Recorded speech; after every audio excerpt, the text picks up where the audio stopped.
À l'heure où les grandes affaires criminelles envahissent la fiction, Xavier Dupont de Ligonnès, Jacqueline Sauvage, Patrick Dils. Et bientôt les affaires Villemain et Fourniret, les faits divers en mode documentaire tiennent la rampe. Des chaînes vont jusqu'à en concevoir avant même les jugements. En marge du procès de Jonathan Daval, BFM TV a diffusé en novembre 4 volets sur cette affaire et ainsi rassemblé 1,1 million de téléspectateurs. Comment expliquer un tel succès pour ces drames familiaux et autres crimes crapuleux? Il y a en nous une dimension de masochisme, analyse le psychiatre Michel Lesjoyeux. On aime bien se faire peur et on se rassure en constatant que la vie du voisin est bien pire que la nôtre. Une thèse de catharsis soutenue par l'historien Patrick Evenot, convaincu que de tels programmes permettent de se sentir dans le roman du réel, sans en subir les conséquences. L'iconique responsable du département police-justice de BFM TV Dominique Rizet en est sûr, le sort des victimes rappelle qu'on est mortel. Il y a des personnages fascinants, du mystère, comme au Cluedo. L'exorcisme de nos peurs a encore de beaux jours devant lui. Au bout de l'enquête, la fin du crime parfait? France 2, samedi, 14h. Présenté par Marie Drucker, ce nouveau rendez-vous sur les affaires non résolues a pour ambition de révéler les secrets des plus grandes énigmes criminelles. Le criminologue Alain Bauer apportera un éclairage technique, psychologique, historique ou social, pour comprendre les procédés mis en œuvre au cours de l'enquête, ses enjeux et ses répercussions. Premier numéro le 13 février sur la disparition irrésolue en décembre 1986 de Martine Escadella, une secrétaire de 24 ans. L'affaire, close par un non-lieu en 2008, a été relancée en 2016 à la faveur d'un nouveau témoignage. La mythique fait entrer l'accusé. RMC Story, dimanche, 21h05. Audience, 640 000 téléspectateurs. L'émission apparue sur France 2 le 6 juin 2000 a constitué le moule de celle qui allait suivre. Rendu célèbre par son ambiance, sa rigueur éditoriale et le talent de conteur de Christophe Ondelat, le magazine aux 260 numéros reste la référence. Présenté de 2011 à 2020 par Frédéric Lantieri, doté d'un budget princier, environ 250 000 € l'épisode, entre 50 000 € et 80 000 € pour ses futurs concurrents, il a été victime des coupes financières de France Télévisions. Fait entrer l'accusé est arrivé sur RMC Story en octobre 2020.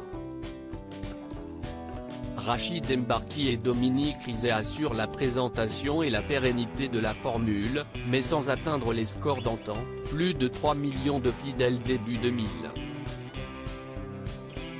Les classiques enquêtes criminelles. W9. Audience, 535 000 chroniques criminelles. TFX, samedi, 21h05. Audience, 410 000 reconstitutions sur musique d'outre-tombe, nombreux témoins, narration neutre, les magazines de W9 et de TFX sont assez similaires, hormis les audiences supérieures pour enquête criminelle.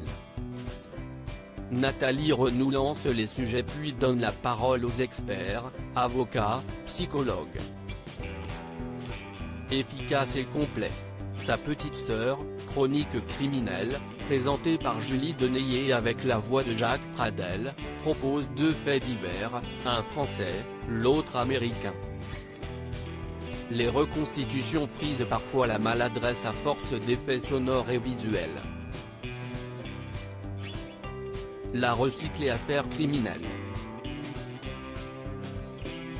RMC Découverte. Audience, 65 000. Il s'agit ni plus ni moins de l'émission diffusée sur NT1, devenue TFX, de 2008 à 2011. Comme elle revient sur les affaires les plus traitées et les plus médiatisées, Guy Georges, Thierry Paulin, Omar Haddad. L'ensemble sans le réchauffer. La seule différence est que la voix des commentaires a été changée. Ils ne sont plus assurés par Yves Régnier mais par Manon Roy. La réactivée affaire suivante. BFM TV, dimanche, 13h. Audience, 260 000. Le magazine qui décrypte chaque semaine l'actualité police-justice. Dixit ses présentateurs, Dominique Rizet et Philippe Godin. Né en septembre 2018 avec un sujet sur Redouane Faïdi, qui venait de s'évader, l'émission revient sur les affaires en cours. Rythme de JT, intervenants divers, le tout dans un décor de tribunal qui n'est peut-être pas la meilleure idée du programme. La décalé ont élucidé. RMC Story. Audience, 370 000 jusqu'à l'arrivée d'au bout de l'enquête, la fin du crime parfait. Non élucidé était la seule émission sur les affaires non résolues. Elle a permis de confondre le vrai coupable par deux fois.